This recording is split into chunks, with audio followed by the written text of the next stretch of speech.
It's one of the oldest stories in the English language, a tale of heroes and monsters that's been told for well over 1,000 years. Today, we're going to dive into the foundational epic Beowulf, and we're going to do it all in about 5 minutes.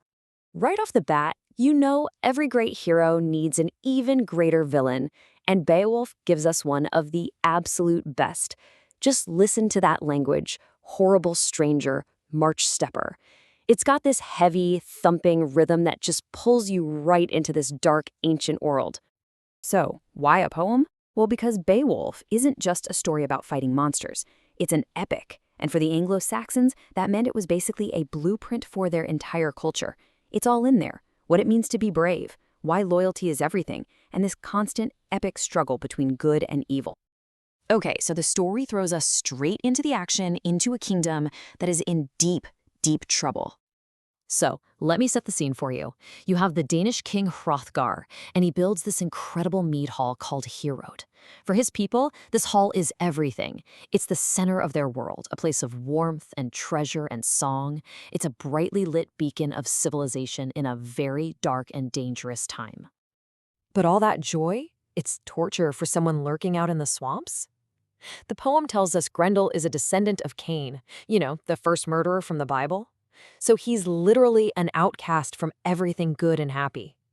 And the sounds of celebration from Herod just fill him with this ugly, destructive jealousy. And this isn't just a one-night rampage. Grendel attacks Herod for 12 straight years. 12! Imagine that.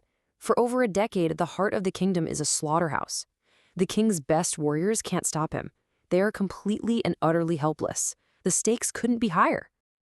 But word of this 12-year nightmare eventually travels. And in stories like this, that kind of news always finds its way to a hero. Way across the sea, a young warrior named Beowulf hears the tale. And this guy is the real deal. He's got the strength of 30 men in his grip alone, and he's got the courage to match. He doesn't hesitate, not for a second. He just gathers his men, gets on a boat, and sails right towards the danger. I mean, the poem couldn't make the contrast any clearer, could it? It's a perfect setup. On one side, you've got Beowulf, the best of the best, a true hero in battle. And on the other, Grendel, the foe of mankind. It is the ultimate showdown, plain and simple. Beowulf's journey to becoming a legend really boils down to 3 epic, unforgettable fights that define the whole story. And each battle is bigger than the last. First, he has to take down Grendel in the mead hall. But then he has to face Grendel's even angrier mother. And his final test comes decades later, when he's an old king and has to fight a terrifying dragon. That last one, it's really a fight against death itself. All right, so for this first battle, Beowulf makes an absolutely insane choice. He sees Grendel doesn't use any weapons, so he decides he won't either. No sword, no shield, just his bare hands.